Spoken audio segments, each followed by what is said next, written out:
अस्सलाम वालेकुम ख़वातीन और हज़रात, मैं हूं शुएब इमाम और आप देख रहे हैं sharing of professional wisdom series का एक और खुसूसी इंटरव्यू। दोस्तों, आज हमारे साथ एक ऐसी शख्सियत मौजूद है जो किसी भी तारुफ की मोहताज नहीं है। कई टीवी चैनल्स पर काम कर चुकी हैं और उसके साथ साथ कई मॉर्निंग शोज को भी होस्ट कर चुकी हैं। उसके साथ साथ मुंसलिक हैं लाहौर कलंदर के साथ और उसके साथ एक काबिल डॉक्टर भी हैं। जी, मैं बात कर रहा हूं डॉक्टर अरूबा की। Welcome to foundation ma'am. Thank you so much. अस्सलाम वालेकुम। वालेकुम सलाम। मैम, मेरा सबसे पहला क्वेश्चन आपसे होगा कि आपने कई टीवी चैनल्स पे काम किया, कई मॉर्निंग शोज को होस्ट किया, ये तजर्बा आपका कैसा रहा? इट वॉज अमेजिंग, क्योंकि मैं इनिशियली बात की जाए तो मुझे लगता था कि मैं शाय हूँ, मैं बात नहीं कर सकती। आपके पेरेंट्स को आप पे ट्रस्ट होता है। सो मेरी मदर को लगता था that she has a lot of knowledge, ये बात कर सकती है, इसको कोई टॉपिक ज़िंदगी में कहीं पे भी किसी लाइन पे चढ़ा लूँ, ये कर लेगी। पर मुझे लगता था कि मुझे शायद इंटरेक्शन इतना पसंद नहीं था।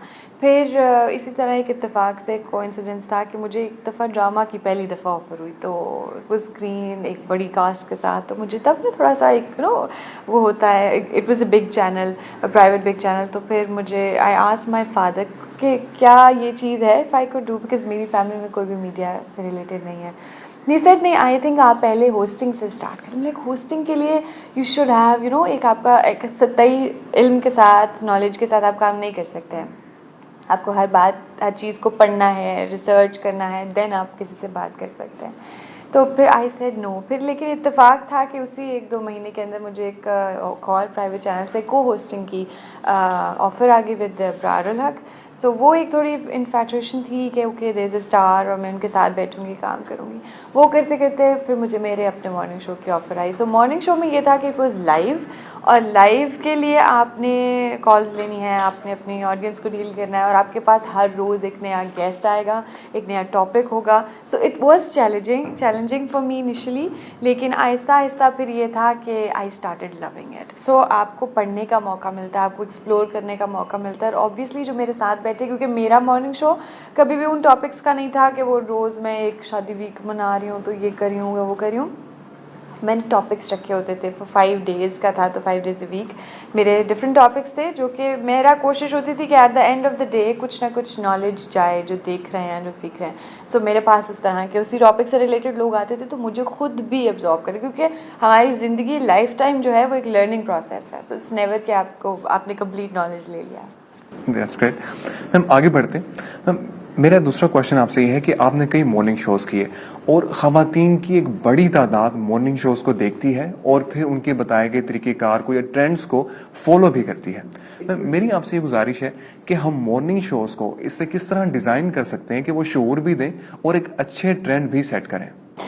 ये बहुत अच्छा आपका सवाल है, क्योंकि अगर हम देखें तो जनरली एक जिस राह पे मॉर्निंग शोज़ चल पड़े थे, वो ख़वातीन देखती हैं, स्पेशली वो जो कि वर्किंग नहीं है, जिन्होंने घर में बैठे बैठे अगर कोई उनको नॉलेज मिल रहा है तो उनको एक काइंड ऑफ कॉम्प्लेक्स का शिकार किया जा रहा था कि ये पहन लो, ये लगा लो, ऐसे कपड़े होने चाहिए, ऐसा मेकअप होना चाहिए, ऐसे बाल होने चाहिए, आप ऐसे परफेक्ट होने चाहिए। एक तो वो खातून बैठी है घर पर, हो सकता है हर एक के पास हर तरह के फाइनेंशियल रिसोर्सेज नहीं होते हैं, तो वो फिर अपने से आगे बढ़ने के लिए पता नहीं क्या क्या तरीके देख रही हैं, सोच रही हैं, और फिर at the end depression and complex का शिकार हो रहे हैं।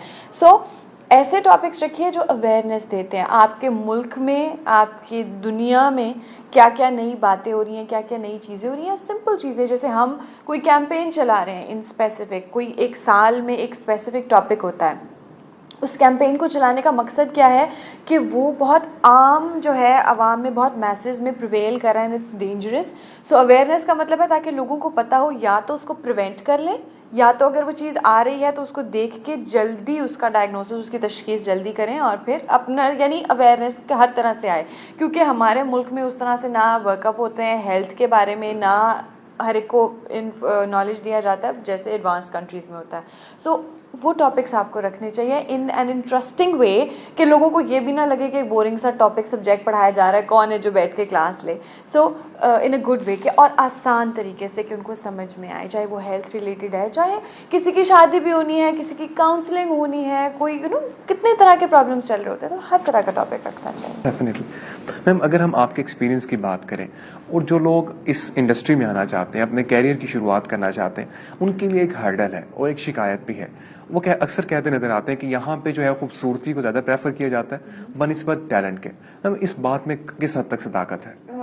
देखिए, अगर मैं बात करूं कि समटाइम्स ठीक है, ज़ाहिर पेरेंट्स बहुत लोग देखते हैं, करते हैं, आगे आता है, लेकिन आ तो जाता है, सेटल डाउन या रह वही सकता है जिसके अंदर टैलेंट होता है। तो शक्ल आपको एक इनिशियल पुश, एक किक स्टार्ट ज़रूर दे सकती है, लेकिन ये कैमरा और जो हमारी ऑडियंस है देखने समझने वाली, वो बड़ी समझदार है।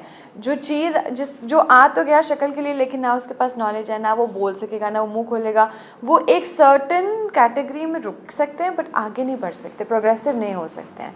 सो जगह बनाता वही है जिसके अंदर कुछ हो। सही। मैम आप एक डॉक्टर भी हैं, तो उस साइड पे जाने से पहले मैं एक आखिरी क्वेश्चन आपसे करूंगा होस्टिंग के हवाले से, कि एक अच्छे होस्ट में किन खूबियों का होना लाजमी है, जो कि मतलब स्किल्स को जज किया जाता है जब आप मीडिया इंडस्ट्री में जाते हैं, तो वो कौन सी स्किल्स है जिसकी बुनियाद पे आप एक अच्छा कैरियर बना सकते हैं?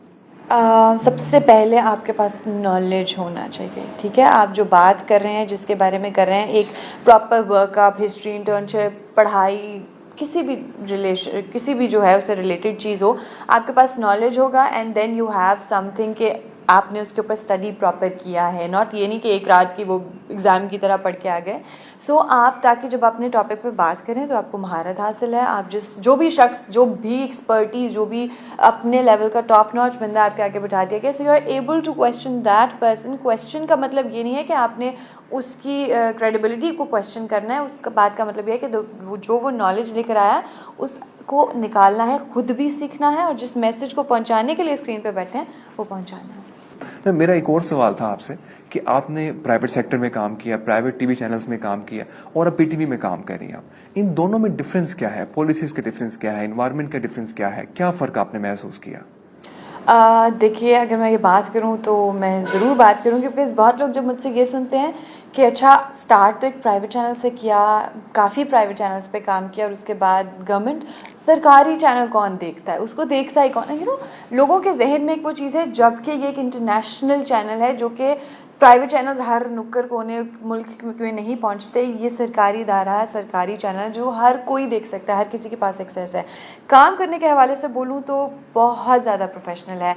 प्राइवेट इंस्टीट्यूशंस में आपको सिर्फ टीआरपी चाहिए, आपको रेटिंग चाहिए, उसके लिए कुछ भी कर लेंगे, इससे काम नहीं हो रहा, अगला पकड़ लिया, कोई कॉन्ट्रैक्ट नहीं, कोई पॉलिसीज़ नहीं, फिर पेमेंट, सैलरीज, आजकल अगर हम बात करें तो मीडिया इज़ इन डिक्लाइन, सब जानते हैं। So there is a difference. फिर एम्प्लॉयज़ को सैलरी टाइम पे नहीं मिल रही है, एंड दे ट्राई के पीछे रखे हैं, सो दैट जिसने छोड़ दिया उसकी स्किप कर दी।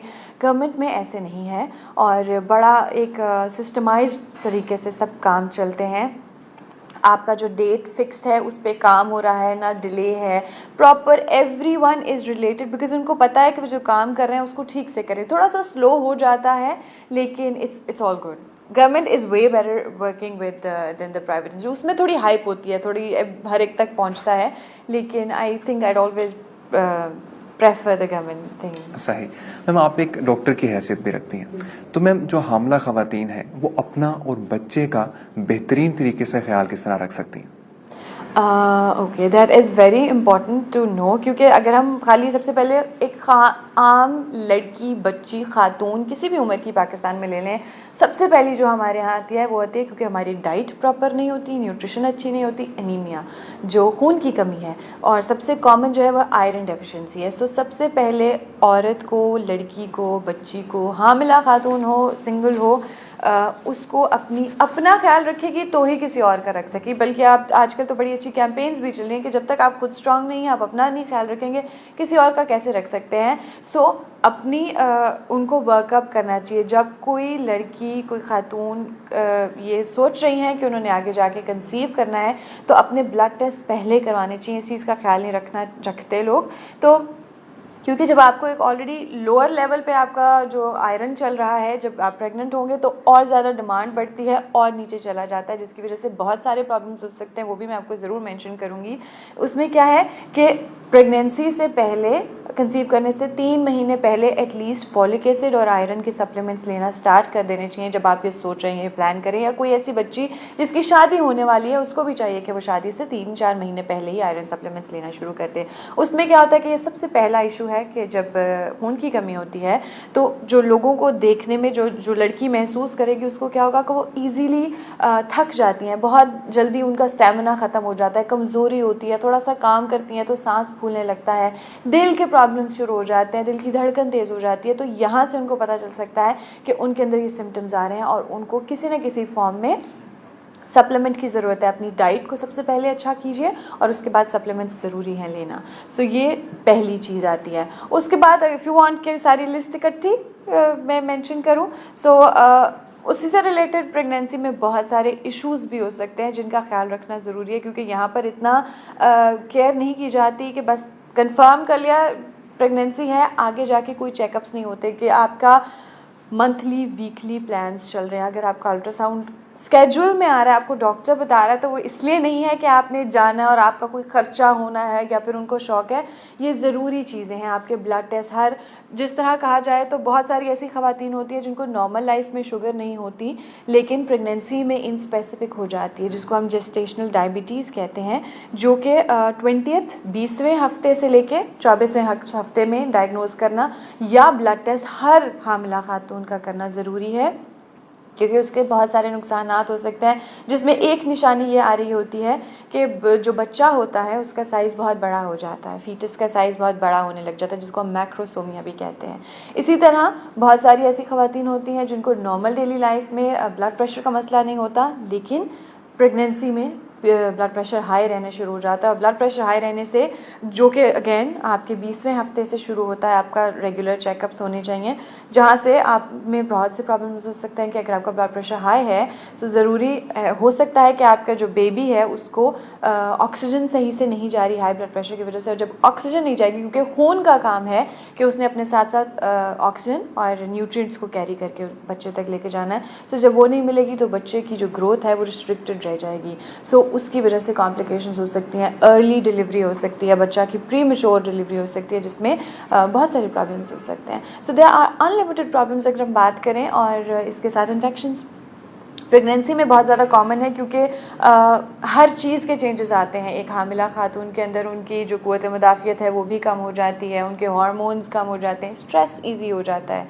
ईजीली वो स्ट्रेस भी ले लेती हैं, तो उसकी वजह से इन्फेक्शंस के बहुत ज़्यादा चांसेस होते हैं। तो अपनी क्लीनलीनेस, अपनी हाइजीन, हर चीज़ का ख्याल रखना चाहिए। So there is a long list if I can still name.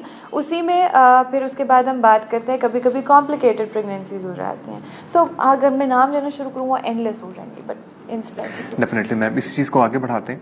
Ma'am, अगर हम देखें तो आजकल जो डिलीवरीज हो रही हैं बच्चों की, वो सिजेरियन ऑपरेशन के थ्रू हो रही हैं, नॉर्मल डिलीवरीज क्यों नहीं हो रही? देखिए, समटाइम्स जब डॉक्टर देख रही है और वो आपको अगर सही बात बता रही है, तो जैसे भी मैं नाम ले रही थी, बहुत सारे ऐसे इश्यूज़ हो जाते हैं जिसमें सिजेरियन एक इंडिकेशन हो जाती है बच्चे की जान बचाने के लिए या माँ की जान बचाने के लिए। तो जितने भी मैंने नाम लिए उन सब के अंदर वो अक्सर सिजेरियन में लीड करता है। अगर मदर का ब्लड प्रेशर हाई है, बच्चे की ग्रोथ ठीक नहीं हो रही, सो बच्चा ज़रूरी नहीं है कि वो नॉर्मल डिलीवरी का स्ट्रेस ले सके, तो इसलिए सिजेरियन करना पड़ता है। बच्चे का साइज़ बहुत बड़ा हो गया शुगर की वजह से, तो सिजेरियन करना पड़ता है, बिकॉज वो नॉर्मली डिलीवर नहीं हो सकते। सो मैनी इश्यूज़ हैं जिसमें प्रॉब्लम्स होती हैं। लेकिन येस, हमारे यहाँ बहुत सारी ऐसी बच्चियाँ हैं, ऐसी ख़वातीन हैं जिनका एक माइंड सेट नहीं रहा नॉर्मल डिलीवरी का, वो इतना लंबा लेबर पेन्स लेना या स्टेमिना नहीं रहा, इतनी एनर्जी नहीं रही। अब समटाइम्स अगर हम देखें, हमारी जो बड़े बूढ़े होते थे वो जब कर रहे होते थे तो आराम से घर में 6-6, 10-10, 12-12 बच्चे होते थे, और आज की फैमिली में 2 बच्चे भी हैं तो वो भी नहीं कर पा रही होती नॉर्मली। या सिमिलरली अगर हम देखें कि हमारे घर में जो काम वालियाँ हैं उनके इतने बच्चे होते हैं और वो आराम से डिलीवर करके आती हैं, नेक्स्ट डे काम करिए, कोई कॉम्प्लिकेशंस नहीं होती। This is actually the lack of work, the physical activity. जो पहले ज़माने की खातून एक काम इस तरह से होते थे कि आपने हर फिज़िकल काम खुद करना है, ज़मीन पे बैठ के करें, जो आपके मसल्स जो हैं डिलीवरी के लिए निचले मसल्स स्ट्रॉन्ग करते हैं। सो वो एक्सरसाइज नहीं है। May be through out pregnancy ये एक्सरसाइजेज प्रोग्राम साथ साथ रखें, और मेंटली प्रिपेयर, काउंसलिंग बहुत ज़रूरी है। क्योंकि वो एक 10-12 घंटे की लेबर है, 1 दिन 2 दिन का स्ट्रेसर, उसके बाद जो चीज़ जो नेचुरल प्रोसेस है इट्स ऑलवेज गुड, तो वो आपको वापस ले आता है। सिजेरियन की बहुत सारी कॉम्प्लिकेशंस होती हैं, आफ्टर 2 to 3 सिजेरियन आप नहीं कर सकते दोबारा कभी भी नॉर्मल। सो बहुत सारी कॉम्प्लिकेशंस हैं, अगर उनको सही से काउंसिल किया जाए तो माइंडसेट काउंसलिंग की भी ज़रूरत है। मैम मेरा इस हवाले से एक और क्वेश्चन है कि बच्चा जब पैदा हो जाता है उसकी बर्थ के बाद वो कौन सा क्रिटिकल स्टेज होता है जिसमें उसकी निगहदाश्त की बहुत ज़्यादा ज़रूरत होती है? देखिए, जो पहला महीना है या 40 डेज़, फर्स्ट 40 डेज़ कहते हैं, वो सबसे ज़्यादा क्रिटिकल होता है। जितनी नियोनेटल डेथ्स होती हैं या फिर पोस्ट डिलीवरी डेथ्स होती हैं, वो मोस्टली सबसे ज़्यादा रेशो इस पीरियड में होता है, और उसके बाद फर्स्ट ईयर ऑफ लाइफ। क्योंकि देखिए, इनिशियल 6 वीक्स जो है ना, जो आपकी मदर से बच्चे के अंदर इम्यून सिस्टम आया है थोड़ा अर्सा, तो वो चलता है। उसके बाद बच्चे ने इनिशियली फीडिंग प्रॉब्लम्स हैं, किसी को चोक कर जाते हैं बच्चे, वो चीज़ें देखनी है। फिर जो हमारा वैक्सीनेशन प्रोग्राम्स हैं उसको ज़रूर फॉलो कीजिए, इसीलिए वो इतना इम्पॉर्टेंट है कि पैदा होते ही चार्ट्स बताया जाता है। हुकूमत की तरफ से फ्री वैक्सीनेशन इसलिए हो रही होती है बिकॉज़ बच्चे की इम्यूनिटी लो होती है, एकदम से इस एनवायरनमेंट, इस पोल्यूटेड एनवायरनमेंट में आते हैं, तो बहुत इजीली कैच कर सकते हैं कोई भी इन्फेक्शंस, कोई भी प्रॉब्लम्स। सो वो पीरियड जिसके अंदर आपने उसकी सेहत का, उसके अंदर कोई चेंजेस आ रहे हैं बच्चे के अंदर, नॉर्मल चेंजेस आपके घर में बड़े बूढ़े होते हैं जिनको एक्सपीरियंस होती है, लेकिन ये कि मदर्स भी बहुत कुछ जानती हैं। अल्लाह एक माँ के अंदर खुद ब खुद ये चेंजेस उतारता है। हर आने जाने वाले की, हर समझाने वाले की बात भी नहीं सुननी कि ये खिला दो, वो खिला दो, ऐसे कर लो, वैसे कर लो। एक मदर्स की अपनी इंट्यूशन जो कि आप खुद लर्न कर रहे होते हैं, या पहला बच्चा है तब खुद लर्न कर रहे होते हैं, या फिर कोई थोड़ी बहुत लें जो कि आपको खुद नज़र आता है कि चेंजेस देयर आर। क्योंकि बच्चे की सोने की रूटीन, खाने की रूटीन आपने देखना है कि बच्चा बहुत ज़्यादा तो नहीं सो रहा, बहुत ज़्यादा तो नहीं खा रहा, या बहुत कम तो नहीं ले रहा, अंडर फीड तो नहीं, अंडर नरिश तो नहीं है। छोटी छोटी बातें हैं जो विद टाइम आप साथ साथ देखते रहते हैं। मेरे आखिरी क्वेश्चन होगा आपसे कि डेंगू का सीजन आ चुका है, तो डेंगू से बचाव के लिए क्या एहतियाती तदबीर होनी चाहिए? अच्छा, ये it is a very important question because ये सीज़न बहुत पहले नहीं था, बट फ्रॉम 2010, 11, 12 बहुत ज़्यादा, और हर सितंबर से जैसे ही मौसम बेहतर होना शुरू होता है तो डेंगू पीक पे पहुंच जाता है। जो एहतियाती तदाबीर हैं, सबसे पहले तो गवर्नमेंट लेवल पे होनी चाहिए कि उनको they have to keep a check, the health department, के घरों के अंदर कहीं पे भी हम घर धुल रहे होते हैं, बारिश हो रही है, आजकल बारिश होती है, पानी खड़ा ना होने दें। और ये खाली ये नहीं कि गंदे पानी के ऊपर, ये साफ़ पानी के ऊपर, ये जो मच्छर हैं एनोफिलिस के, इनका जो लार्वा होता है वो साफ़ पानी में पाया जाता है। सो उसका चेक होना चाहिए। अपने घरों में स्प्रे करवाइए। कोशिश कीजिए कि शाम के वक्त जो है कहीं बाहर कम निकलें, और अगर निकलें तो फुल स्लीव्स पहनिए या फिर मस्कीटो रिपेलेंट्स का इस्तेमाल कीजिए। अपने घर के कुछ दरवाजे खुले ना छोड़िए, नेट का इस्तेमाल करिए। और ये छोटी छोटी बातें हैं, बट इन केस अगर किसी को डेंगू हो भी जाता है, that is one big thing कि लोग थोड़ा पैनिक कर जाते हैं बिकॉज पीछे काफ़ी कैजुअलिटीज़ हुई, तो उसमें आपने अपनी हाइड्रेशन अच्छी रखनी है। और अगर आपको बुखार चल रहा है, हाई ग्रेड फीवर्स, इसमें भी सिम्टम्स ज़रूर बताऊंगी, क्योंकि अक्सर हम लोग अपने बुखार को इतनी इंपॉर्टेंस नहीं देते, एक पैरासीटामॉल खा ली और बात ख़त्म। अगर हाई ग्रेड फीवर चल रहा है 2 दिन 3 दिन, या उसमें भी अपना डेंगू NS1 एंटीजन ज़रूर करवा लेना चाहिए। आंखों के पीछे दर्द है, किसी किस्म का रैश है, पेट में शदीद किस्म का दर्द है, नोज़िया वॉमिटिंग है, ये वो वाला डेंगू फीवर है जो कि इसके टिपिकल सिम्टम्स है जो कि लोगों को पता होने चाहिए। सो ऐसे में अपना टेस्ट ज़रूर करवाइए, डॉक्टर के पास ज़रूर जाइए। नेगेटिव टेस्ट आता है तो अल्लाह का शुक्र है, बट अगर पॉजिटिव आता है तो you need to get treated.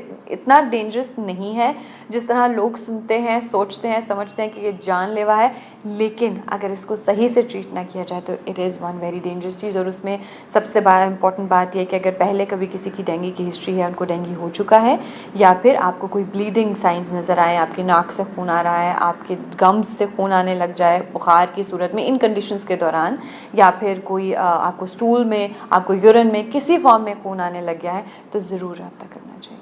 बहुत बहुत शुक्रिया मैम, आपने मीडिया पे बात की, आपने ख़वातीन की सेहत पे बात की, आपने डेंगू पे अवेयरनेस की बात की। मुझे उम्मीद है कि हमारे नाजरीन इन तमाम टिप्स से शऊर हासिल करेंगे और अपने लाइफस्टाइल को मज़ीद बेहतर बनाएंगे। इंटरव्यू देखने का बहुत बहुत शुक्रिया।